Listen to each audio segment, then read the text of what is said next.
안녕하세요.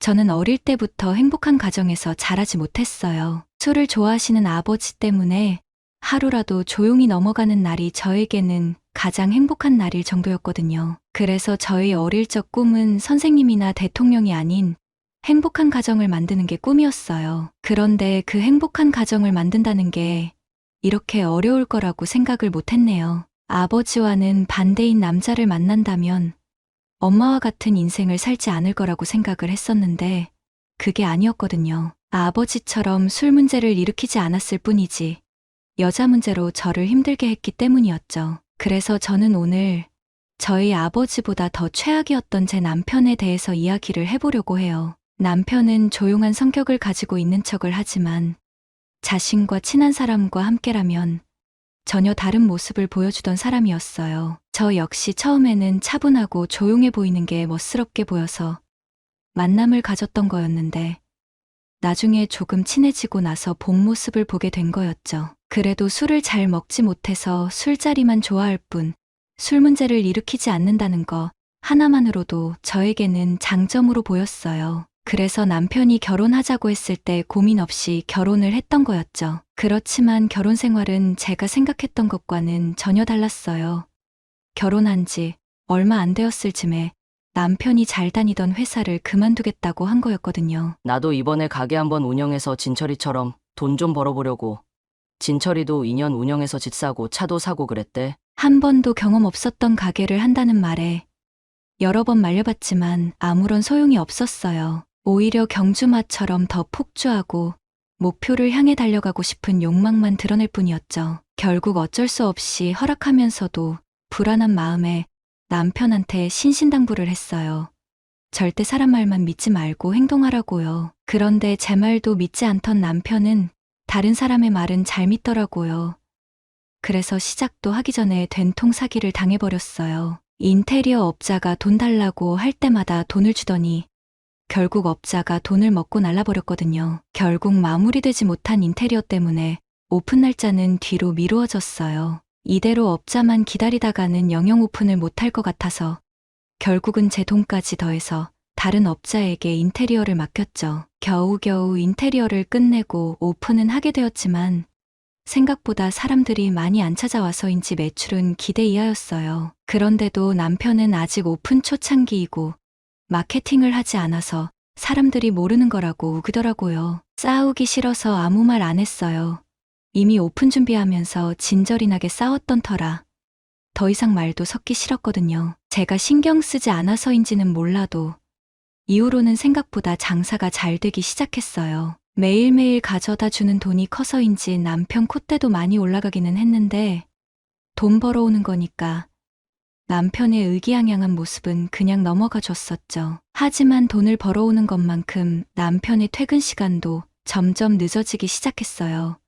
돈이 아무리 중요해도 건강이 최우선이라고 생각했던 저는 남편한테 너무 큰 욕심 내지 않았으면 좋겠다고 했지만 남편은 물 들어올 때 노를 저어야 하는 건 기본 중에 기본이라며 제 말을 무시했어요. 나중에 더 이상 남편이 못 버틸 때가 오면 알아서 건강관리할 거라는 생각으로 더 이상 터치를 하지 않았는데 어느 날 지각해버린 남편이 허겁지겁 나가다가 폰을 놓고 갔던 거였어요. 남편이 나간 지 몇 분이나 지난 상태라 뒤늦게 쫓아가도 소용없을 거라는 생각이 들었죠. 어차피 곧 있으면 폰이 없다는 사실을 알게 된 남편이 다시 올 거라고만 생각하고 있었는데 그때 남편의 핸드폰에서 알람이 울렸어요. 무심코 화면을 봤을 뿐인데 제 심장은 주저앉는 기분이었어요. 낯선 이가 기다리고 있으니까 빨리 오라는 메시지가 와 있었거든요. 이름은 표시가 되어 있지 않았지만 저는 직감적으로 알 수가 있었어요.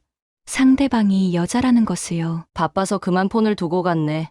아참 나 오늘 늦을 수도 있으니까 기다리지 말고 먼저 밥 먹어. 제가 폰을 봤을 거라고 생각하지 못한 남편은 아무렇지도 않게 늦을 거라고 통보하며 나가버렸죠. 정신이 나갈 것만 같았어요.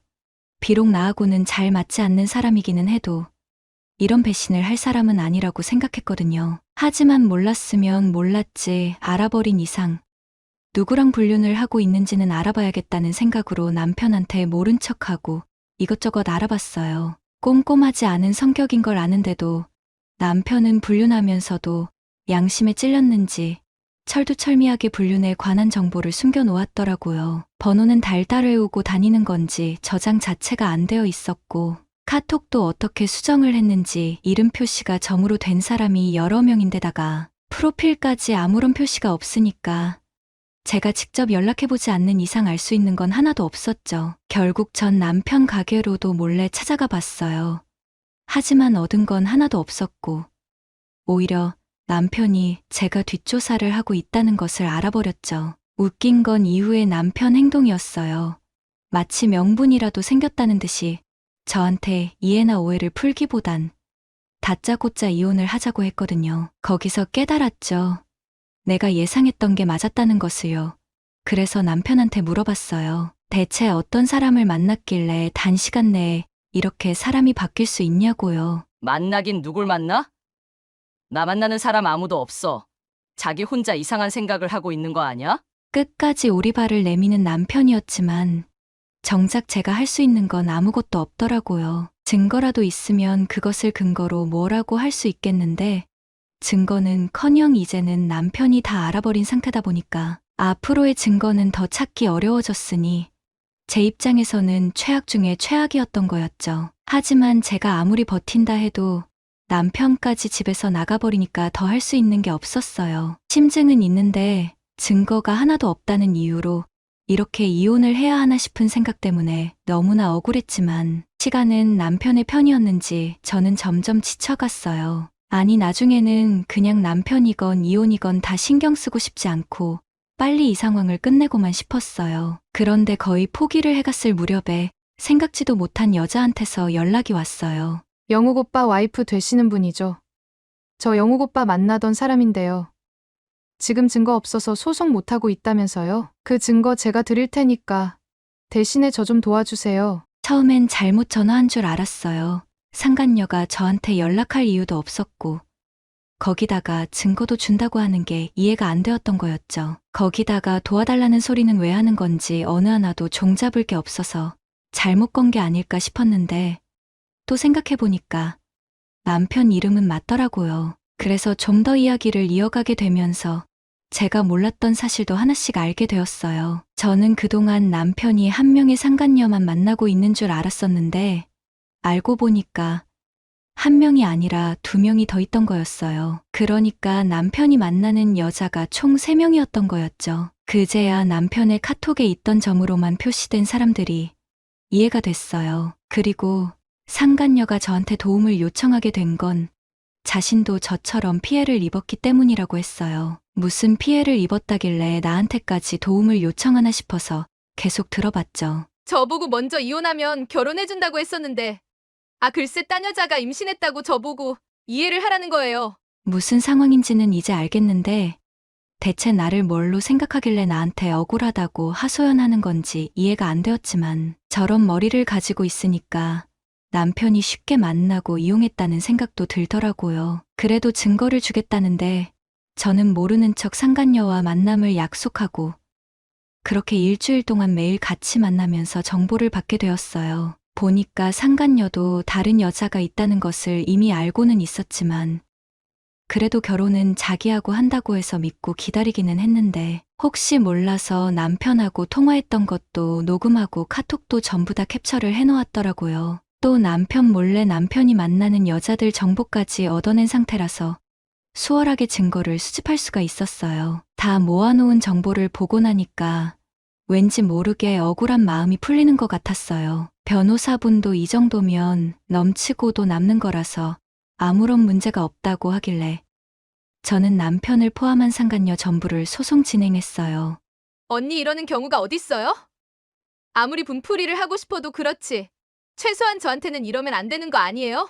억울하다고 호소하는 상간녀였지만 저는 싸그리 무시를 했어요. 도움을 줬다고 해도 제 덕분에 상간녀가 원하던 상황을 만들어준 것도 사실이니까 그걸로 됐다고 생각을 했거든요. 남편 역시 이러한 상황이 찾아올 거라고는 상상도 못했는지 뒤늦게 찾아와서 전부 다 정리를 하겠다고 했어요. 하지만 이미 임신한 여자는 어떻게 할 것인지 그리고 불륜으로 소문나서 가게도 장사가 안 되고 있다는데 그건 또 어떻게 할지에 대해서 물어보니까 남편도 답이 없다고 생각이 드는지 아무 말을 못 하더라고요. 물론 답이 있다 한들 저는 용서할 생각은 없었어요. 그동안 살아오면서 아버지가 술을 고치겠다고 한 걸 수십 수백 번을 들었는데도 절대로 못 고쳤거든요. 사람 쉽게 변하지를 않는다는 걸 깨닫게 해준 사람이 있는데 제가 그걸 믿을 리가 없었죠. 그렇게 저는 남편하고 이혼을 하게 되면서 어느 정도 위자료도 받게 되었어요.